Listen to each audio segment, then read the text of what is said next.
አሰላሙ አለይኩም ወራህመቱላሂ ወበረካቱ። እንደምን አላችሁ? ውድና የተከበራችሁ የሀገሬ ልጆች ኢትዮጵያውያን፣ ኤርትራውያን፣ ሰላም ለሁላችሁ፣ ሰላም ለሰው ዘር በሙሉ። ብታደምጧቸው ብዬ ያልኩትን የተለያዩ መረጃዎችን ይዤ መጥቻለሁ። በቅድሚያም አርዕስተ ዜና። ህወሓት የተፈናቃዮችን ሞትን በተመለከተ የአፍሪካ ህብረት አጣሪ ቡድን እንዲያሰማራ ጠየቀ። እንዲሁም አልሸባብ ሶማሊያውያን በእስራኤል ላይ ጠመንጃ እንዲያነሱ ጥሪ ያቀረበ።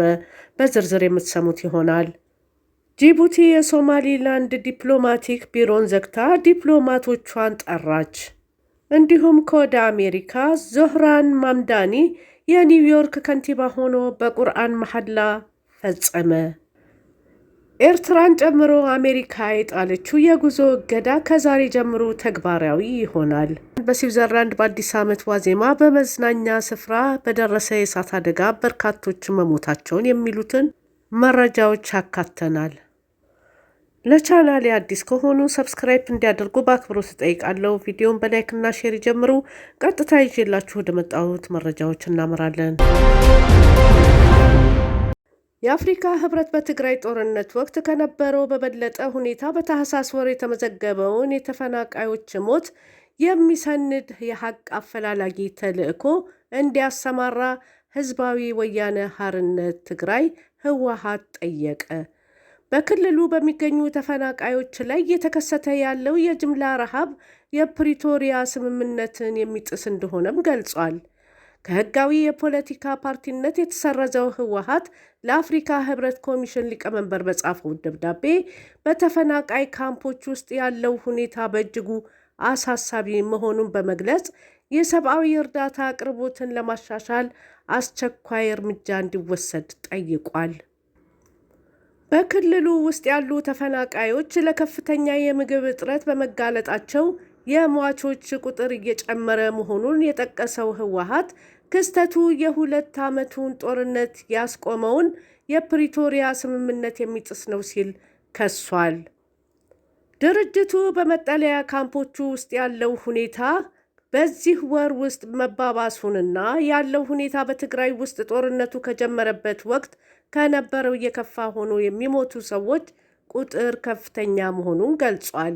ህወሓት በደብዳቤው የአፍሪካ ህብረት በታህሳስ ወር የታየውን የተፈናቃዮች ሞት መባባስ፣ የ5 ዓመት የሞት ቁጥርና ስልታዊ የእርዳታ ዕቀባን የሚሰንድ የሐቅ አፈላላጊ ተልዕኮ እንዲያሰማራ ጠይቋል።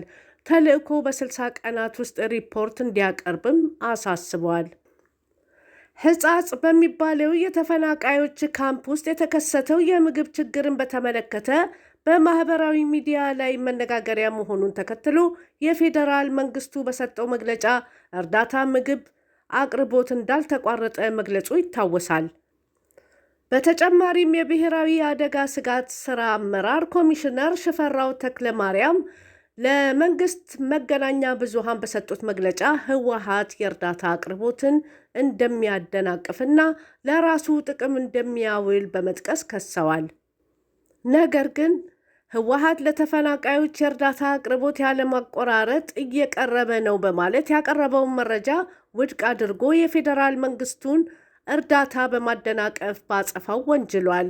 ህወሓት በደብዳቤው የአፍሪካ ህብረትና ሌሎችም አጋሮች ለተፈናቃዮች አስቸኳይ የሰብአዊ እርዳታ አቅርቦት እንዲፈቀድ እንዲጠይቁና በተከሰቱ የሰዎች ህልፈት ላይ ገለልተኛ ምርመራ እንዲያካሂዱ በመጠየቅ የፕሪቶሪያ ስምምነት ሙሉ በሙሉ ተግባራዊ እንዲሆን ጫና እንዲያሳድሩ ጥሪ አቅርቧል። በሌላም መረጃ እስራኤል ለሶማሊላንድ የሰጠችውን የነፃ አገርነት እውቅና በመቃወም አልሸባብ ሶማሊያውያን በእስራኤል ላይ ጠመንጃ እንዲያነሱ ጥሪ ያቀረበ። የቡድኑ ቃል አቀባይ ባስተላለፈው በቪዲዮ የተቀረጸ መልእክት ሶማሊያውያን አገራቸውን ከእስራኤል ለመከላከል ታጥቀው እንዲነሱ ጥሪ አስተላልፏል። የአልሸባብ ቃል አቀባይ ሼክ አሊ ማሕሙድ ራጌ ወይም አሊ ዳህር ባቀረበው ጥሪ የሶማሊላንድ መሪዎችን ከሃዲ በማለት በሶማሊያ ሕዝብ ላይ ቅኝ ግዛትን ጋብዘዋል ሲል ከሷል። ማንኛውም የሰለጠነና መሳሪያ ያለው በተለይ ወጣቶች ካሉበት ቦታ ሆነው በእስራኤል ላይ ጦርነት መጀመር አለባቸው በማለት አይሁዳውያንን ኢላማ እንዲያደርጉም ጥሪ አቅርቧል። መሳሪያም ሆነ ስልጠና ለሌላቸው ደግሞ ቡድኑ የሚያስፈልጋቸውን ለማቅረብ ዝግጁ መሆኑን በመጥቀስ እንዲቀላቀሉ ጥሪውን አስተላልፏል። በበርካታ ሀገራት በሽብርተኝነት ከተፈረጀው ከዓለም አቀፉ ቡድን አልቃይዳ ጋር ትስስር እንዳለው የሚነገርለት አልሸባብ ሞቃዲሾን ጨምሮ በተለያዩ የሶማሊያና የምስራቅ አፍሪካ ሀገራት ውስጥ የሽብር ጥቃትን በመፈጸም ይታወቃል። የሶማሊያ መንግስትን ለመጣል የሚዋጋው ቡድኑ ከሀገሩ መንግስት ባሻገር አሜሪካንን ጨምሮ በአጎራባች ሀገራት የሽብር ቡድን ተብሎ እየታደነ ያለ ነው። እስራኤል የሰጠችውን እውቅና የተቃወመው የአልሸባብ ቃል አቀባይ የሶማሊላንድ ሕዝብ እስራኤል የሰጠችውን እውቅና እንዲቃወምም ጥሪ አቅርቧል። ነገር ግን ከ30 ዓመታት በላይ ከሶማሊያ መንግስት ራሷን ነጥላ ነፃ አገርነቷን ላወጀችው ሶማሊላንድ እስራኤል ባለፈው ሳምንት የሉዓላዊ አገርነት እውቅናን መስጠቷን ተከትሎ በሀርጌሳ በርካታ ሕዝብ አደባባይ በመውጣት ደስታውን ሲገልጽ ነበር።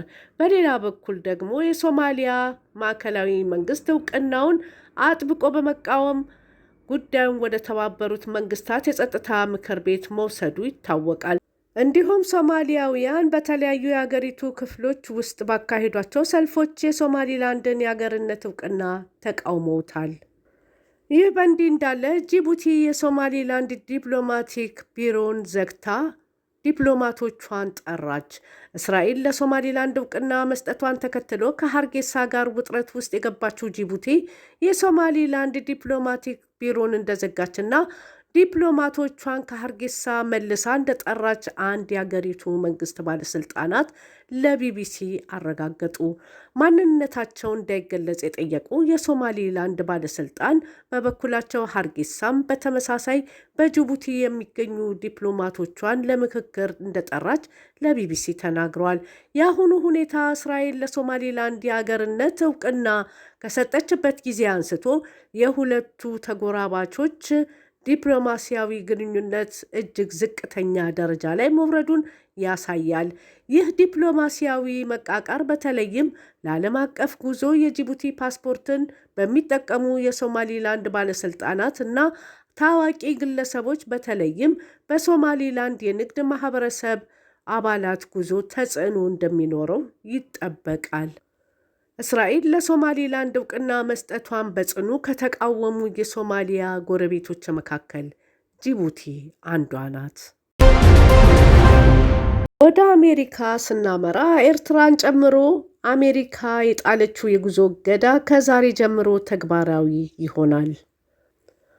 አሜሪካ ወደ 40 የሚጠጉ የአፍሪካ ሀገራትን ጨምሮ በሌሎችም ላይ ያሳለፈችው ሙሉ የቪዛና የጉዞ እገዳ ከዛሬ ጀምሮ ተግባራዊ መሆን ይጀምራል። የአሜሪካ መንግስት ከወራት በፊት ኤርትራንና ሶማሊያን ጨምሮ በበርካታ አገራት ዜጎች ላይ የጉዞ እገዳ የጣለው በአገራቱ ውስጥ ባለ ደካማ የዜጎች ምዝገባና መረጃ አያያዝ እንዲሁም በርካቶች አሜሪካ ከሄዱ በኋላ ለረጅም ጊዜ በመቆየትና እዚያው በመቅረታቸው ነው። ይህ እርምጃ የአሜሪካንን ደህንነት ለመጠበቅ መሆኑን የገለጸው ዋይት ሃውስ ከ54ቱ የአፍሪካ ሀገራት ወደ 40 የሚጠጉ ላይ እገዳ ተጥሏል። የአሜሪካ ባለስልጣናት እንደሚሉት ይህ በመላው ዓለም በሚገኙ አገራት ላይ የተጣለው የቪዛና የጉዞ እገዳ አገራቱ አሳማኝ መሻሻልን እስኪያሳዩ ድረስ በስራ ላይ ይቆያል። አንዳንድ የአፍሪካ ሀገራት የአሜሪካ ውሳኔን በመቃወም ወደ ሀገራቸው በሚመጡ የአሜሪካ ዜጎች ላይ ተመሳሳይ እገዳን መጣላቸውን አሳውቀዋል። የምዕራብ አፍሪካ ሀገራት የሆኑት ማሊና ቡርኪና ፋሶ አሜሪካውያን ወደ ሀገራቸው እንዳይገቡ የጉዞ እገዳ በመጣል የአጸፋ ምላሽ ሰጥተዋል። ይህ በእንዲህ እንዳለ አዲሱ የኒውዮርክ ከተማ ከንቲባ ዞህራን መምዳኒ አዲስ ዓመት መባቻ ላይ በቁርአን ቃለ መሐላ ፈጽሟል። ማምዳኒ በእስልምና ቅዱስ መጽሐፍ ቃለ መሐላ የፈጸመ የመጀመሪያው የኒውዮርክ ከንቲባ ሆኗል።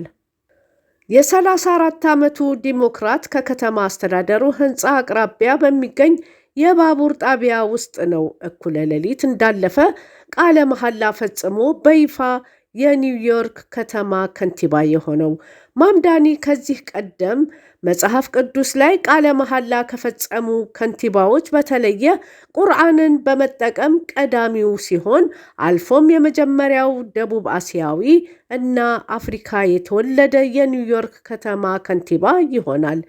አወዛጋቢው ሶሻል ዲሞክራት የግዙፏ ኒውዮርክ ከተማ ከንቲባ ለመሆን እጩ ሆኖ ሲቀርብ በመላው ሀገሪቱ መነጋገሪያ ሆኖ ነበር።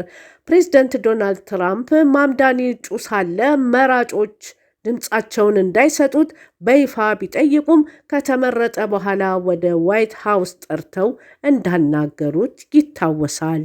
በመጨረሻም ዘግየት ብሎ የደረሰን መረጃን አካተናል። በስዊዘርላንድ በአዲስ ዓመት ዋዜማ በመዝናኛ ስፍራ በደረሰ የእሳት አደጋ በርካቶች ሞቱ። በስዊዘርላንድ በመዝናኛ ስፍራ በደረሰ የእሳት አደጋ በርካቶች ሲሞቱ ከ100 በላይ ሰዎች ጉዳት ደረሰባቸው። በደቡባዊ ስዊዘርላንድ በሚገኝ የመዝናኛ ስፍራ በአዲስ ዓመት ዋዜማ በተነሳ እሳት በርካቶች እንደሞቱ ከመገለጹ ውጪ በትክክል ምን ያህል ሰዎች እንደሆኑ እንደማይታወቅ ተገልጿል። የስዊዘርላንድ ፖሊስ ሐሙስ ማለዳ በሰጠው መግለጫ የሟቾችን ቁጥር ለማወቅ ተጨማሪ ምርመራ እንደሚያስፈልግ አስታውቋል። የጣሊያን ውጭ ጉዳይ ሚኒስትር የስዊስ ፖሊስን በመጥቀስ 40 ሰዎች መሞታቸውን ተናግሯል። ጉዳት ከደረሰባቸው 100 ያህል ሰዎች መካከል አብዛኞቹ በእሳት መቃጠላቸውን የስዊስ ባለስልጣናት አሳውቀዋል። ጉዳት የደረሰባቸው ሰዎች በአቅራቢያው ወደሚገኘው ሆስፒታል ሲወሰዱ 10 ሄሊኮፕተሮች፣ 40 አምቡላንሶች እና 150 የአደጋ ጊዜ ሰራተኞች መሰማራታቸውን ባለስልጣናት ተናግረዋል። የሟቾችን ማንነት ለመለየትና በፍጥነት ለቤተሰቦቻቸው አስከሬኖቻቸውን ለማስረከብ ጥረት እየተደረገ ነውም ተብሏል። በስዊዘርላንድ የጣሊያን አምባሳደር የሞቱትን ሰዎች ማንነት ለመለየት ሳምንታት ይወስዳል ብለዋል። ከሞቱት መካከል የተለያዩ አገራት ዜጎች እንደሚገኙበት የተገለጸ ሲሆን የፈረንሳይ መገናኛ ብዙሃን ቢያንስ 2 ፈረንሳዊያን ናቸው ብለዋል። የፈረንሳይ ፕሬዝደንት ኢማኑኤል ማክሮን ከስዊዘርላንድ የፈረንሳይ አጋርነትና የወንድማማችነት ድጋፍ አይለያችሁም ሲሉ መልእክት አስተላልፈዋል። ለዛሬ ያለን መረጃ ይህን ይመስላል። ቪዲዮውን ላይክ እና ሼር ማድረግ አትዘንጉ። ለዚህ ቻናል አዲስ ከሆኑ ሰብስክራይብ እንዲያደርጉ በአክብሮት እጠይቃለሁ። በሌላ መረጃ እስክንገናኝ መልካሙን ሁሉ እመኝላችኋለሁ። አሰላሙ አሌይኩም ወረሕመቱላህ ወበረካቱ።